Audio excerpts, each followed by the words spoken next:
Time, not space. No, I don't know what you're talking about. Hello, and welcome back to I Don't Know What You Are Talking About. You're talking about. I try to do it a little bit different every time, just to keep things fun. I Don't Know What You're Talking About. It's a podcast with Erin and Garrett. I'm Garrett. I'm sitting at the kitchen table with Erin currently. I don't know what you're... Hello. I didn't bring you in yet. Just wait a second. I Don't Know What You're Talking About is a cozy kitchen table podcast where Erin and I decompress and talk about some things that have been going on in our lives that we both share and know about, but then we also bring some things to the table that maybe the other person doesn't know about. Although it sounds like tonight might be a special episode for us. Stay tuned. Erin, what's up? We just had some really good tomato toast for a late dinner because we didn't eat dinner. We fed our kids, but we didn't eat. The kids come first. It was a pan con tomate. With farmer's market sourdough and yellow heirloom tomatoes. It was good. And your aunt's garden garlic. Shout out to Aunt Jill, who has a crazy garden where, she has set up all these watering systems, and there's 17 different zones, and it's a massive garden where I think every year she grows like over 250 pounds of strawberry. So... How much strawberry you growing here? A lot of strawberry this year. I'm going to start using it like that. And 300 heads of garlic or something like that, and like tons and tons of tomatoes and like blueberries. I think she gets like over 100 pounds of blueberries every year too. Gorgeous blueberry bushes. Yeah, her garden's amazing. Yeah. But she's also just like the coolest, like most like sharing person, just like gives a ton of it away, and yeah, she's dope. She also knows how to fix tents. She fixed our tent and put in new zippers. Yeah, Erin and I had this tent that we had been rocking for like maybe 10 years, and it's the zipper finally gave out, like all tents do, and we were gonna throw it away after this camping trip with that aunt, and then she was like, "Oh no, there's tons of life still left in this, and I actually used to repair tents. It was one of my jobs." And I was like, "What?" And then we gave it to her at the end of the camping season. And we're like, yeah, just anytime before next summer, like if you can get to it. And then I think within 3 weeks, she was like, "Fixed your tent. I'm going to send it up to Portland to give to you guys." And it has the nicest, most industrial zipper on it. Yeah, they're really satisfying to zip because they're chunky and work really well. I think every tent should have this zipper. Yeah. You don't have that situation where you need to use your other hand to pull it close. It's just yeah. I want all my clothes to have those zippers. All your clothes? Like your pants? Yeah. Giant industrial fly. Giant industrial fly. She also sewed a secret message into the zipper flap. Is that too personal to share on the air? Should we? No, I think we can share. It says, "Live long and prosper," which is perfect because it's cute and nerdy and kind of sweet when you think about it. Yeah. Listeners should know that I went to the eye doctor tonight and I got dilated for the first time, and definitely in my adult life, maybe ever. Yeah, you believe that you've never been to the eye doctor, right? I don't think I have. I think that maybe when I was a kid, they did that little letter test on the wall, read each line sort of thing. Like at school or something? Sure. Yeah. I don't have specific memories. I just think they must have at some point. Mm-hmm. But yeah, definitely in my, since I turned 18, I've never been to an eye doctor. I mean, I've always just had excellent vision. Never a problem. It's just funny because I've probably been, let me think, 50 to 60 times. Wow. Maybe that's over exaggerating. I mean, definitely once a year since I was 14. But then there's been lots of other checkups for like, yeah, different things like issues that have come up along the way. Well, there's probably times in your life where your prescription was changing more rapidly, right? Yes. That you maybe had to go more than once a Oh, year or you're something. right. Yeah. When I was like in my teens and 20s, I think probably I was going multiple times a year. Wow. When you and I first met, you were wearing glasses nonstop, and I feel like at some point you switched over to contacts. Yeah. And now I'm debating LASIK. Oh boy. Even after oh, that's right. I fast forwarded through that scene the other night. Oh my God. Before we talk about that movie series that we've been watching, this was my first time being dilated, and I don't know how I have a newfound respect for people with vision issues, because not being able to read text on my phone and stuff was insane. Yeah. Yeah. So you understand how I feel now? Yes, exactly. I don't know how you do it. I mean, I texted Erin because I could still kind of see where the letters were and said, I was dilated. They said I'm good to drive, but I won't be able to read text. And then a second later, I got a gray blob back, and I was like, text again, once again, cannot read that. In my defense, I sent it and then instantly called you because I realized. After the text, yeah. Yeah, but instantly. True. Yeah, I can read text, but I don't know if people who have good vision can imagine. I feel like nighttime is the biggest impact to me because my glasses are not on and my contacts aren't in. Mm-hmm. And it's very strange. Like, you can't see at night. Right. Does that give you anxiety about For sure. Yeah. waking up in the night? Yes. That's one of the main reasons I want LASIK. Is like, if the idea of waking up in the middle of the night and being able to see. For night security. Like, yeah, like, God forbid, like, if there's a fire or something like that, or like, do you have to put your contacts in it? Well, that's why, I mean, I usually have my glasses on my nightstand, but Right. yeah, But do you go for the glasses first or the fire extinguisher first? glasses. Because seconds matter. Now I have more anxiety about this. I mean, I've always been terrified, jokingly terrified that I'm going to be like kidnapped and not have my glasses. And That does sound like, now that I know what your world is like, that does sound terrible. yeah. I'm just Or an earthquake. Like, I feel like I should have a pair of glasses in our, like buried in the backyard. yeah. Or in that fire safe. Oh yeah, the fire safe. It was a gift. Yeah, we didn't go out and buy a fire safe. Did you get a fire safe today? Yeah. Yeah. I'm so used to having such like a perfect body that functions perfectly in every way that yeah, tonight was rough for me. Must be hard. Do you want to talk about what we've been watching? Yes. We brought it up last episode that we had been working our way through the Final Destination series. Oh, yeah. I was kind of thinking maybe we shouldn't talk about it because it's embarrassing. No, we already talked about it. I will say this, Final Destination Bloodlines, the 6th Final Destination that came out this last summer, is pretty good. I think it's way better than the other ones. It's a different formula, which is interesting. The story grabbed me way more. Yeah. Yeah, it wasn't as formulaic as the previous 5. Well, yeah, the first 5 are like exactly the same formula in a kind of a comforting way. Right. I kind of like, by the time we got to 4 or 5, I was like, ooh, I know what's going to happen. Right. Although they tried to throw little things in there, like Twists, yeah. oh, now I see the deaths by these pictures I took at the fair. Mm-hmm. And when they were like, actually, they're dying in reverse order this time. And we were like, what? Wait, but wasn't that one because... Wait, maybe I shouldn't bring this up.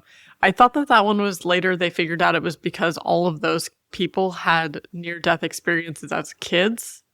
And they were trying to be... Like, the death experience that they had the premonition about was like trying to fix... Oh, like the near-death thing as kids? Yeah, like so they it was had it since they were kids? Yes. But why did death take so long to get to them? Busy. And why did they do it on a roller coaster?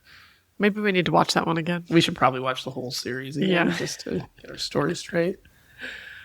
One thing I've realized through watching these is that it's probably just reinforcing so many anxiety things that you have about possible scenarios. Like, you already did not like roller coasters. And then there was a massive roller coaster death scene. And then, yeah, there was a few different things where I was like, oh, Erin already doesn't like this. And then there was like a LASIK scene coming up. And I literally was like, we have to fast forward. I cannot. Thank you. Yeah, I guess that's true. But they're so extreme that it'd be worse if they were more realistic. So this actually makes you want to go on roller coasters more No. because it makes you see how silly all this is on Final Destination. No, but at least for roller coasters, like, my assumption is what happened on that movie is going to happen every time anyone's on a roller coaster. Like, I already wasn't trusting of them.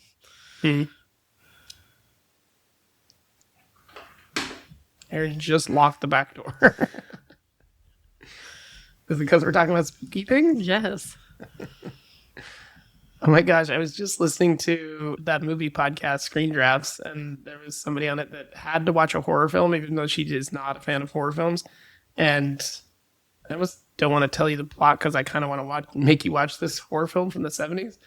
But it was to the point where she had to go home and talk to her building super about the structure of her apartment to like make sure that like this thing that happened in the movie couldn't happen there. And then she slept with all the lights on. Oh, yeah, I've been there. I mean, sleeping with the lights on. You haven't talked to your building super about? No.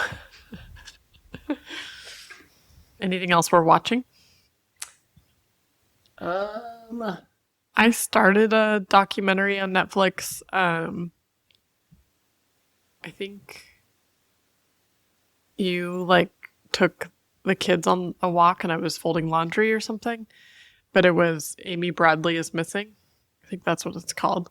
But it's about a woman who went missing on a cruise in the 90s. And I've only watched a couple or like an episode or something.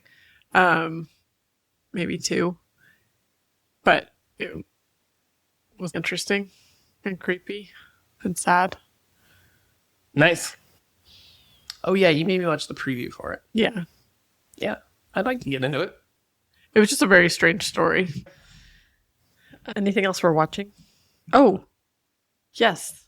We watched the new Pixar, Oh, yeah. and it was so good. Elio. Elio. No, it's Elio. Yeah. Elio.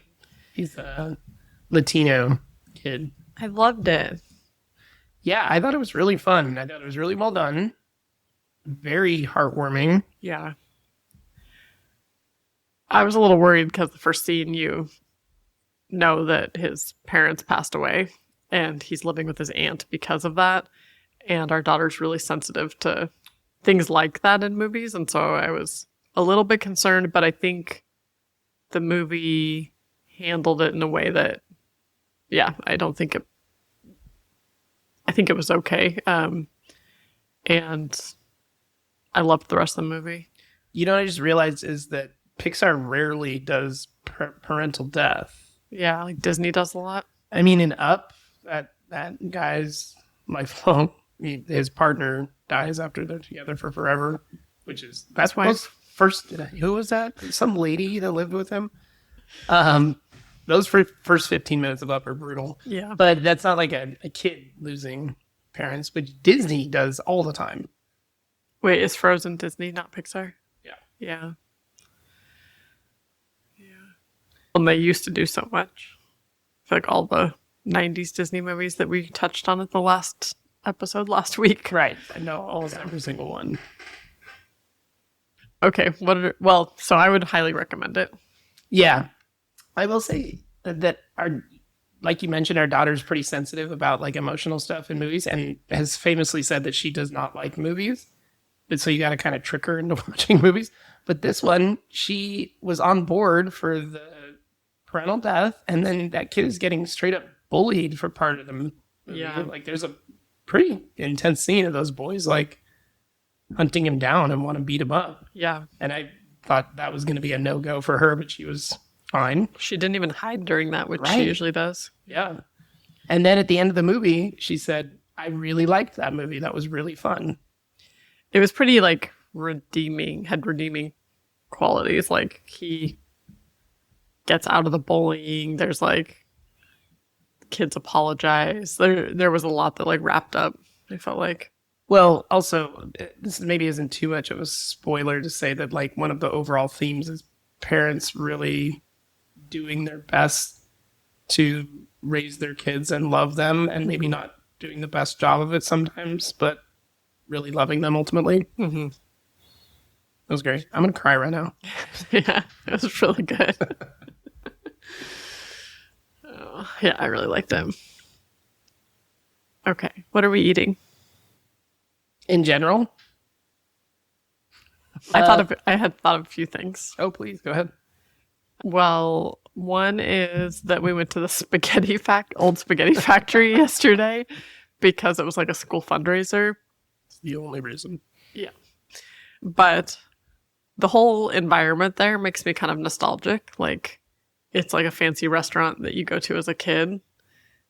And Oh, it's definitely 80s fancy. yeah. And the food was fine, but there was like something kind of sweet about, well, our daughter, it's crazy that she can just like fully order on her own, do all the things on her own, and we don't even have to help with anything. Right. And then our toddler, it was the first time that he's ordered from a waiter, which was so cute. He like literally said his order, and I told him to say please. Which, thank goodness, he locked in for that moment because he was a disaster up until then. Yeah. And then I feel like he started taking it seriously when she realized there was strangers involved. Yeah, when a waiter showed up at our table, he was like, "Oh, wait, what? What's going on?" But yeah, he got very excited to order apple juice, and then got excited to order ravioli, and asked the waiter for them. Yeah. And Pretty sweet. when the waiter said to our daughter, do you want applesauce or soup or salad? And then I was like, wait, what soup is it? Because she has food allergies and, picturing like some sort of creamy Italian soup. And he was like, it's a minestrone. And I was like, oh, that you might like that. And she was like, okay, I'll get the soup. I was like, what? I know, I was shocked. Never has she not ordered the applesauce. Right. Yeah, it was very cute. And she liked the minestrone. Yeah. Other things, speaking of ravioli, is that we went to the farmer's market this weekend with a friend. Speaking of ravioli. Well, I was just thinking about, we went to a farmer's market this weekend with our friend, Tessa, and got some really fun brisket ravioli that were like rainbow stripes. Yeah, really Colorful artisan ravioli. Yeah. Those were good. And it was kind of a fun end of summer meal with lots of fresh heirloom tomatoes and a good tomato sauce, homemade sauce for them. And our daughter made cute pomegranate juice with lemon and cucumber. And then she put like little drinks for everybody. And then she put baby cucumbers on the edge of each glass. As a garnish. Yeah, it's pretty cute. Yeah. A lot of good eating. What are our other questions? Well, we changed it up a lot. Sometimes we do, what are we listening to? What are we wearing? What are we looking at that's a non-moving image? Or Not moving. it's like what art are we into? Or something like that. Yeah. Which, as of tonight, I'm pretty into the paintings of Sylvester Stallone, which had no idea he's a painter. And turns out he's a pretty good one. I was watching a little Instagram reel about the top 5 painters from best to worst. And yeah, Sylvester Stallone was their top pick. He does a lot of paintings of like boxers and like, shirtless dudes with muscles boxing, but like pretty fun, expressive colors and a lot of emotion in them. Yeah, and Lucy Liu, too. Yeah. She was good. Yeah. George Bush, a little hit or miss. George W. Bush. I think he's better than I would expect. It's funny because he's trying to be kind of a technical painter. Like he's almost going for realism in some of them, which is wild. Yeah. Yeah. God, what a life. Anything we're reading? I am still plugging away with that Andy Weir book called Artemis that takes place on the moon. And it's fun. I don't think it's as good as the other Andy Weir books that I've read. Like Project Hail Mary, which is soon to be a major motion picture. I'll definitely recommend Project Hail Mary. Yeah, a little bit. But when does that movie come out? Next year sometime, probably next summer or something. But my school is reinstating this thing because this thing came out that like this last batch of seniors last year in Oregon had like the lowest reading level out of like seniors in the last 20 years or something like that. So at my job recently, we had to read for 20 to 30 minutes like everybody in the class, and I forgot to bring the book Artemis that I'm reading, so I just pulled the book off my shelf and I started reading Watership Down. Have you ever read that? Yeah. My mom, I think like in high school or something.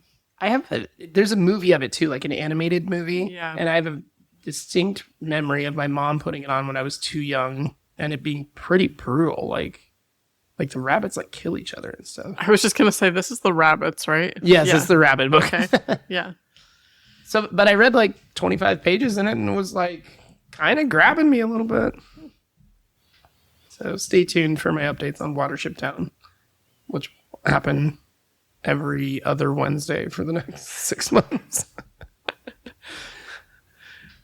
We'll wrap that one up in March. Oh, you just made me think because you were talking about when that movie came out. And I saw that the Bluey movie is coming out. Oh, yeah. So long from now. Yeah. What is it summer 2026? No, 2027. Oh my gosh. What is going on in Australia? August 2027. So my birthday is coming out like on my birthday in 2027. Oh yeah. Erin texted me and was like, I know what I'm doing for my birthday in 2 years. Yeah. It's confusing to me that they announced a specific day 2 years from now. Yeah. Like not just August 2027. Yeah. Like, yeah, that is strange. Yeah. This actually gives me hope and comfort that it's so far away because I love Bluey. I think it's really well done. And I was actually kind of surprised after it got so popular. Like, I feel like Bluey was everywhere a couple years ago, that they didn't just immediately pump out a movie as like a cash grab. Yeah, like maybe it's more thoughtful. Yeah, like maybe they were like, no, if we're going to do this, it's got to be the right script and like the right story and like... Yeah, it has to live up to its Bluey right, exactly. roots. Yeah. Can't just be like, oh, they go to an amusement park and somebody gets lost and then they find them and then... Maybe it can be that, I don't know. Well, it is crazy because I think I guess just maybe the animation process and everything takes so long. I don't know. It seems like a long time for an animated movie to... You're right, Erin. This should be out next month. What are they doing? But maybe that work just takes longer than... But is it summer 2027 in Australia? Which is actually like winter 2026 here or something? Good one. I don't think I have any other big updates. We have a massive grapevine in our backyard, and my sister was visiting, and we harvested. We should have weighed how many pounds it was, but just like so many grapes, tons and tons of vines of grapes. And she took the majority of them to go make jelly and stuff like that. But I'm doing an experimental batch of a lactoferment grape, which means like letting grapes sit in salt water for like a couple weeks and get it all bubbly and probiotic, which I have no idea what these grapes are going to taste like. Like they're definitely going to have a sweetness to them, but also be very briny, salty. We should try them tonight. Right now on the cast? Yeah. Oh my God. Papa Grape. Which is what I'd like you to call me from now on. Papa Grape.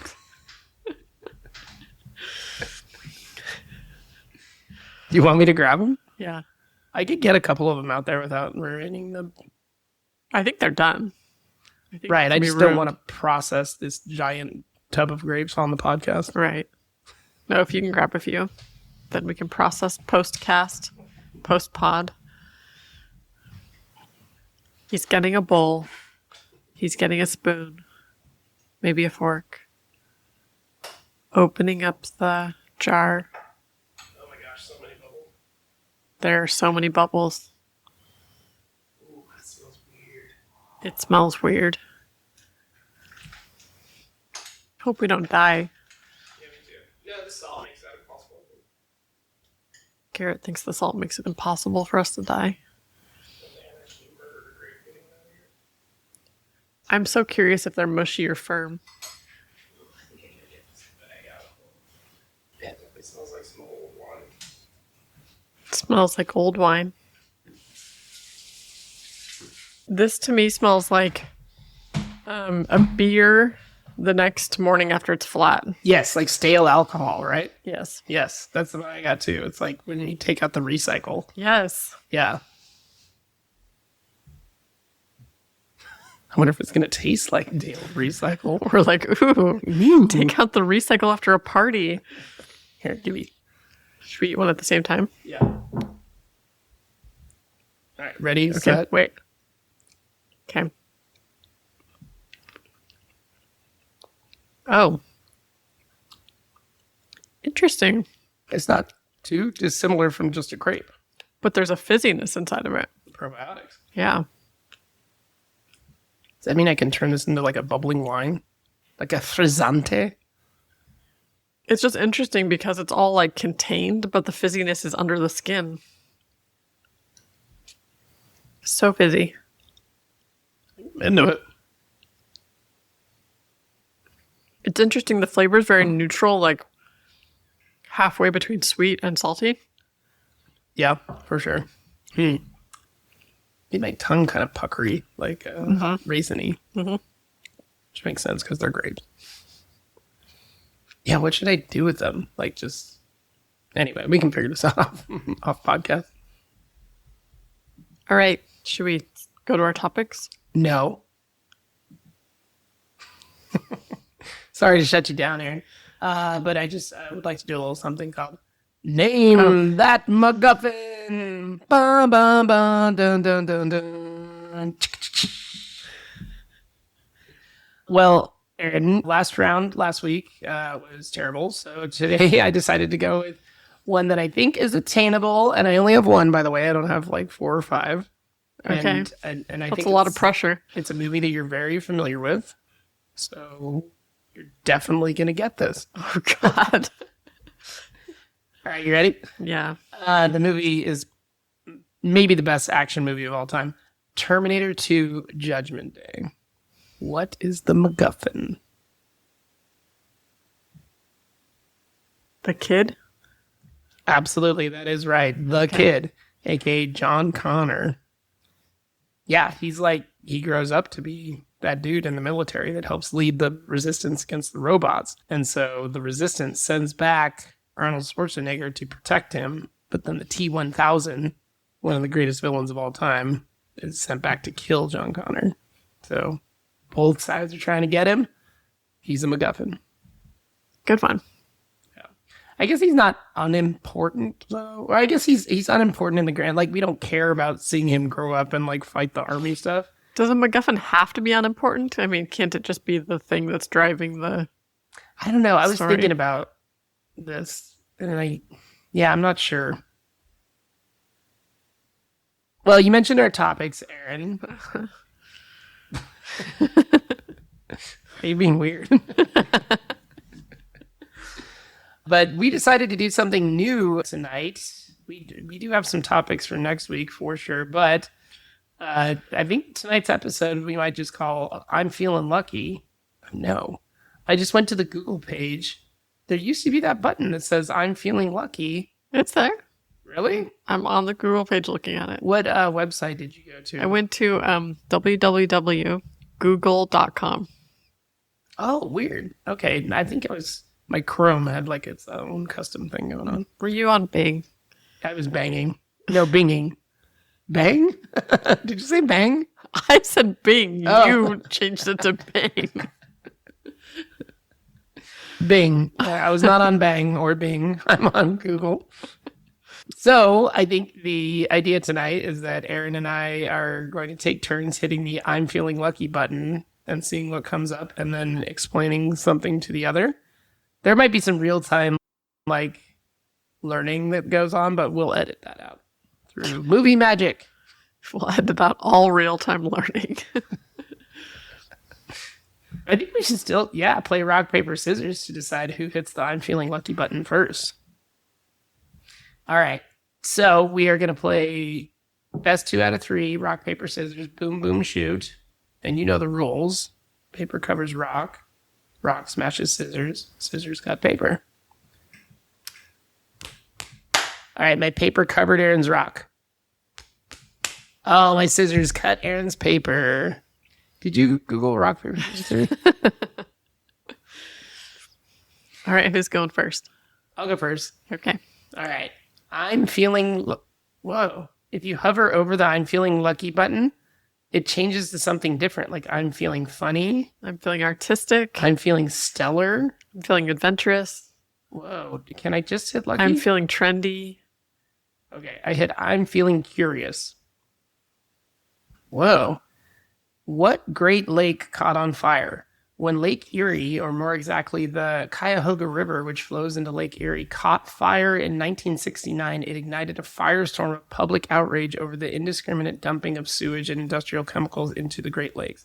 I've actually heard about this. It's like, I think the EPA was born out of this. Oh, interesting. Because I think there was like so much dumping that was going on into this river, and then a river just like lit on fire. Which shouldn't be happening.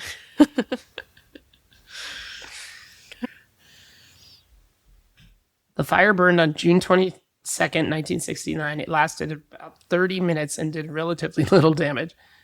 As Professor Doyle noted, the next day, Mayor Stokes held a walking press conference at the bank of the river with reporters and photographers in town, so effectively turning that racial bias into a tool of communication. I should not read the AI summation of an article. What? The fire was racist? What's the difference between summation and summary? I don't think I've ever used the word summation. You've never said in summation? No, it's summary. Oh. I think I've said in summation. I'm just wondering the difference. Or are they the same meaning? Summary is about dispensing with unnecessary matters and presenting only what is needed. Summation, on the contrary, is about dealing with the total of all that is available. Wait, what? I think it's saying that summation is like providing all the information. Summary is like a brief, high level. I don't know. It's fascinating, Aaron. The Cuyahoga River is a river located in northeast Ohio, near the city of Cleveland, and feeds into Lake Erie. The river became heavily affected by industrial pollution, so much that it caught fire at least 14 times. In 1969, coverage of the event helped to spur the American environmental movement. In 2019, the American Rivers Conservation Association named the Cuyahoga River River of the Year in honor of the 50 years of environmental resurgence. Man, I got to start following what's the River of the Year every year now. Tell me more. The largest fire on this river in 1952 caused over $1 million in damage to boats, a bridge, and a riverfront office building. What year? That was in 1952, but 1969 is when they decided that, like, these river fires have got to stop. Anti-river fire. The 1969 fire was caused by a spark from a passing rail car igniting an oil slick to bring reporters to the river to raise attention to the issue. Oh, wait, sorry. Oh, yeah, that is what it sounds. But then Time magazine picked it up, and the rest of the nation was like, what? We cannot have this. Ew. The article describes the Cuyahoga River as the river that oozes rather than flows, Ew. in which a person does not drown but decays. Ew. This is really not helping my vision of Cleveland. Like, what do you picture when you picture Cleveland? Drew Carey? Same. I think that's all. Yeah, apparently, like, a bunch of stuff came out of this after 1969, like amendments to the Clean Water Act, the Great Lakes Water Quality Agreement, and the creation of the Environmental Protection Agency, the EPA, Yeah, that's huge. and the Ohio Environmental Protection Agency, the OEPA. So their goals that they set in 1969 were eliminating discharge of all pollutants into navigable waters by 1985, making all water safe for fishing and swimming by 1983, and prohibiting all discharge of toxic amounts of toxic pollutants. That's crazy to be like, in 15 years, this stuff is going to be fine. Yeah. These events are referred to in Randy Newman's 1972 song Burn On, REM's 1986 song Cuyahoga, and Adam Again's 1992 song River on Fire. So a lot of bands have written songs about this, Aaron. Cleveland has the highest divorce rate in the country. Oh no, that doesn't help either. Should we just Google bad things about Cleveland? But the Rock and Roll Hall of Fame is there. Oh. I think there's that episode of 30 Rock where Liz is thinking about moving to Cleveland with, what's his name? Floyd? Jason Sudeikis. Mm-hmm. And I think there's a lot of jokes about that. And they mentioned the Rock and Roll Hall of Fame. Here's another fun fact. Great Lakes Brewing Company of Cleveland named its Burning River Pale Ale after the event.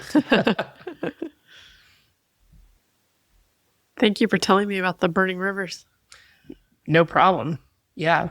I'm sorry I can't find a ton more on it. But, it is pretty cool that the EPA is kind of born out of this. Totally. That's huge. Makes me wonder what they're doing with all that toxic waste now. Shooting it into space. I think there's I don't know. Good question.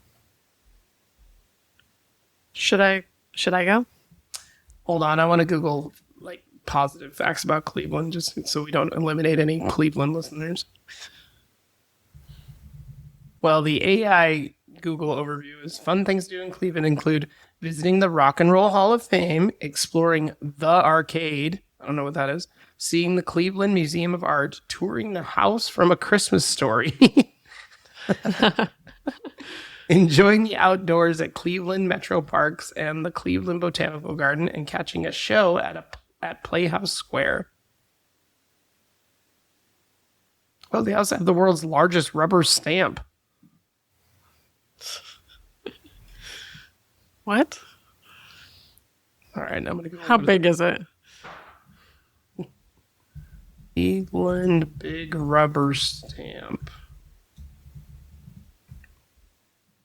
Oh my God, it's real big. How big do you think it is?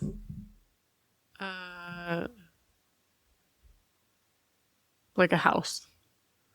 Yeah, that's a fair estimate. Here, I'll show you An a picture of average it. house. This could be the what are we looking at? Oh, yeah, we're looking at a really big rubber stamp as big as a house. Maybe bigger. And it has the word free on it. But backwards. So when you stamp it, it's forwards. Like ambulances driving behind you. Right, exactly. All right, well, I imagine these I'm Feeling Lucky episodes are going to be a little hit or miss, and obviously not something we're super excited about every time. No, we're just trying it out. Do you have any other questions about Cleveland?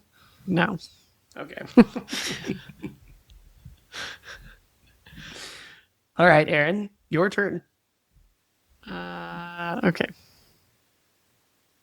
Oh, those words matter. Right. You can't just hit the I'm feeling lucky. No, and it went to I'm feeling hungry, and then it was just like restaurants near you. Oh, lame. So let me see. Yeah, I got it on the I'm feeling curious. Okay. This is hard. Just a second. Playful. Okay. I can tell you about a weird coincidence that happened this week while you're... I have one, but sure. So, the counselor came to my room to talk to my senior kids about college applications and was showing them this calendar of when these colleges are visiting to do talks at our school. And he was like, see here, like next week, Forest Lake College is coming to do a talk. And I was like, I've never heard of Forest Lake College. And I Googled it, and it's like an arts college in Illinois. And then while he was still giving that presentation, I was like, oh, I have this stack of student letters that I need to read through where students like introduce themselves to me and tell me about themselves. Yeah. The first one I like seconds after that happened, I started reading was like, my name is blah, blah, blah. And like my sister was a student at this school, but she goes to Lake Forest College now. That's so Never weird. heard of it in my entire life. And then it came up back to back, like within 10 seconds. That's really bizarre. Yeah. What do you think it means? I think I should go back to school Yeah. at Lake Forest College and finally learn how to dance. Finally. Speaking of art and dance and music, Transition. Clara Rockmore's 105th birthday was 9 years ago. Is she still alive? I don't know. We're going to find out.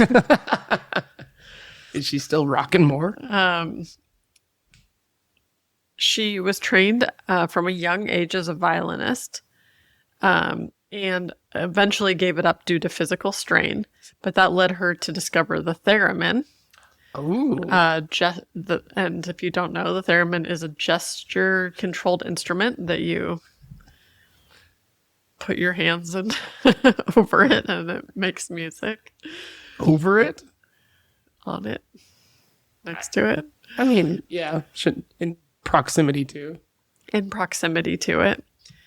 So Rockmore became the theremin's most well-known performer.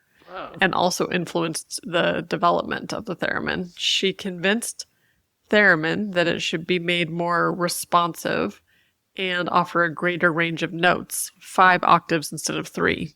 Oh. And though electronic music was uncommon in formal music settings in the 1930s, Rockmore performed as a soloist with the New York Philharmonic, the Philadelphia Orchestra, and the Toronto Symphony. I had trouble saying Philadelphia in our last episode, so that's really funny. I've never thought that I've had trouble with that word, and for some reason I keep getting tripped up on it.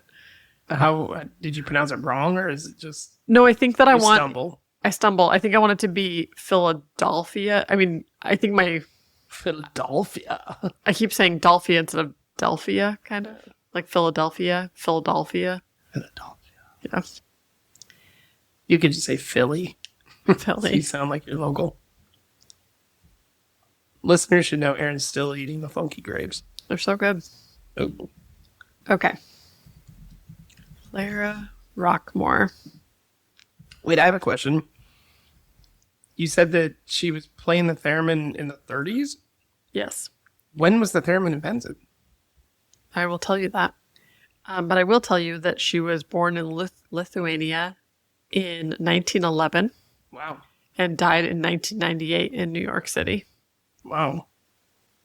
Wait, so she was 87 when she died? Yeah. I thought you said she was 100.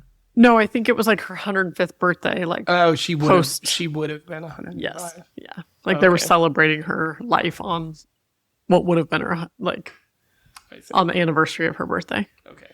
Yeah. I was picturing this ancient person playing the theremin. Okay. This says she was born in Russia. Isn't that different than Lithuania? Probably. Oh. Okay.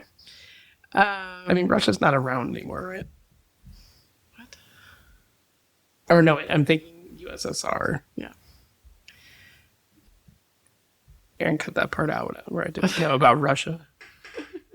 It's just funny because Russia's in the news like every second of every day right now. It's been a long time since I've heard of Russia. Maybe when we were kids. Lithuania, if it's not part of Russia, is pretty close. Okay. It's like Lithuania, Latvia, Belarus, and then it's like Russia right next to that.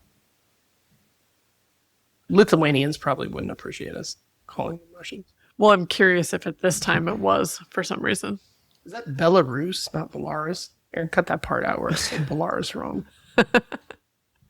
Wait, but I'm wondering if in 1911, Lithuania was part of Russia. I think I love Clara Rockmore. I want to learn about her. She's fun to look at, too. No, Lithuania was not part of the USSR in 1911. Okay. All right. So, in 1911, Lithuania was part of the Russian Empire. Okay. So, yes. Clara had a sister, Nadia.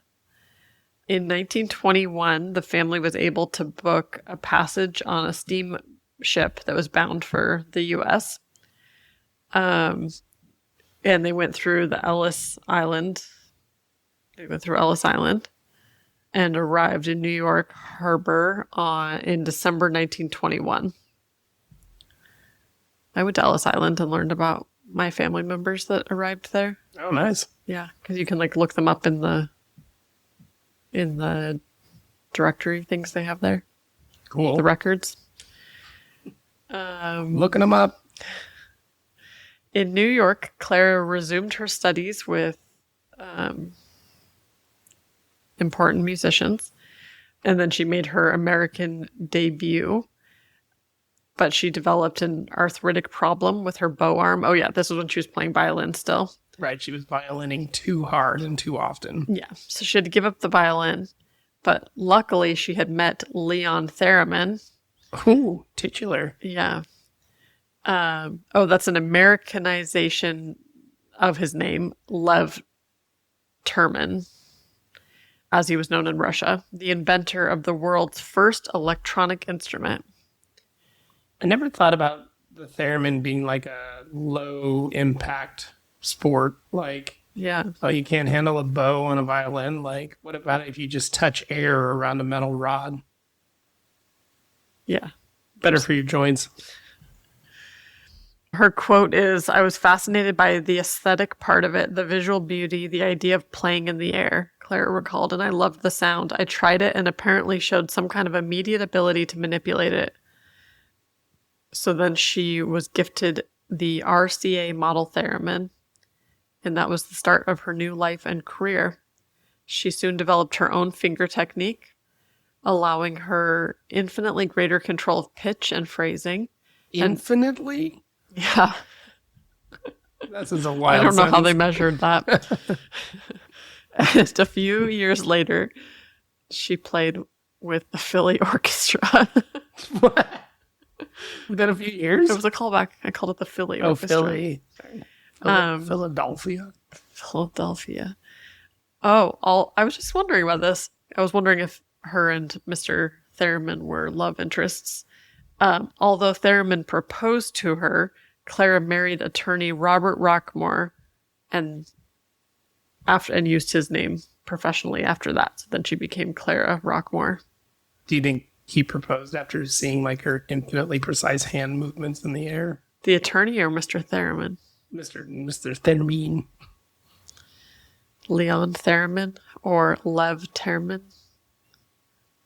But yeah, maybe. But she didn't marry him. Meanwhile, she also convinced Theremin to build her a more precise and responsive instrument than the RCA model. We mentioned this, one with 5 octave ranges instead of 3. Wow. And then when pianist Joseph Hoffman heard Clara play at a recital in Maine, he became intensely interested in the instrument and suggested a number of modifications, including a lower profile so the player's hands would be more visible. These were incorporated into the new instrument. Wow, cool. So it's part of the visual performance.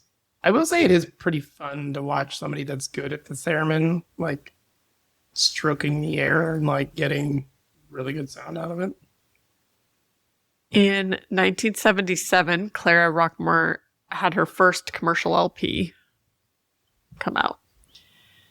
You say 77? Yep. Oh, I gotta look up the album art for this. And it was titled The Art of the Theremin. Wow. I assume you're looking at pictures of this lady. Yeah. You know, our friend of the podcast, Yeah. Ellie. Oh, I know. I've been thinking about her the whole time. Me too. It says in 1991, Steve M. Martin created a documentary about her. Is that Steve Martin? Steve Martin? Well, it says Steve M. Martin created the documentary Theremin, an Electronic Odyssey, that included some of Clara's last public performances. Oh, cool. We should watch that. In 1997, Clara fought off pneumonia and a severe heart attack, and her health started to deteriorate. She announced her determination to live to see the birth of her grandniece, the baby of music photographer Steve Sherman and his wife, cellist Dorothy Lawson. Fiona Nadia Sherman arrived May 8th, 1998, and Clara passed away in her apartment in Manhattan 2 days later. Wow. So she's hung on just to meet her grandniece, Wow. Cool. baby Fiona. It is not the comedian Steve Martin. That makes sense. So I just Googled theremin memes for fun. Yes. And one of them is, I really should get rid of my theremin. I haven't touched it in years. That's good. There's a quote from her sister here. Do you want to hear it? Yeah. P.S. from Nadia. I'm very fortunate in having the wonderful Clara Rockmore as my sister, and it's a joy to perform with her. I forget about what instrument she plays, and in any case, it wouldn't make any difference to the way we work together. She is a consummate musician with impeccable taste, so we could attain wonderful ensemble almost without rehearsing. We also loved each other, which probably had something to do with it. Wait, that was her sister? Yeah. And she said she forgets what instrument she played? I think she's saying it more like theoretical, like that her sister could do, and it doesn't even matter. Oh. She's just like a musician. Okay. Interesting. Yeah. Because there was another quote like that she could have. Wait, where was it? That girl can make music out of a kitchen stove. Was like what one of the orchestra people said about her. Wow. Yeah. God, you got lucky with your topic. It's much better than Ripper caught on fire once. People got mad about it. And they created the EPA. That's interesting. Yeah, that's threesome. Okay, that's all I'm gonna say. I kind of want to look up, like, I want to watch that documentary, or I want to see videos of like really good theremin players now. I love her vibe. Like, Yeah, the listeners should definitely Google Clara Rockmore pictures. Like, yeah, very striking. what is she wearing in this? Is that bare skin under that? Yeah, that's like a midriff. She's wearing like a little like bejeweled, bedazzled Bra like, top. bralette. Bralette. Is that a bralette? Yeah, I mean it's a top. It's a shirt, but it's like a bra shirt. You can almost see underboob. Like when she was reaching those higher octaves, I bet underboob was showing. And I bet that's why that Theremin guy proposed to her. I wonder if she had kids. Didn't say anything about them. They just mentioned the grand niece, right? Yeah, so probably not. I don't think you have time for a family when you're a pro theremin player. That's true. Okay. Have you ever played our friend Ellie's theremin? Yeah, it's fun. Yeah. Oh, it's a dress. I knew it. You can Oh, see that it was a here. midriff? Yeah.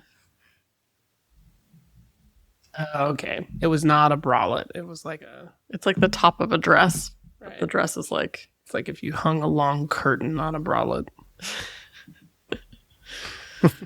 Well, Erin, I saw you giving me the rap sign, so... It's late. Yeah, I appreciate you coming to the kitchen table with me tonight. We'll definitely get back to our regularly scheduled topics. Because I guess, or you know what might be fun is like we hit I'm feeling lucky like 4 or 5 times and then we take the best one or do it on our own, like before the podcast. But maybe this is like a every once in a while. Right. All right, Erin. I look forward to next time that we're here. Thank you for teaching me about the Claire Rockmore and the Theremin. Thanks for teaching me about Cleveland and the Fire River. What was the name of the river? Don't remember. Cuyahoga. Cuyahoga. All right. Good night, Erin. I love you. Love you. Good night. Have you ever transcended space and time? Yes. No. Time, not space. No, I don't know what you're talking about.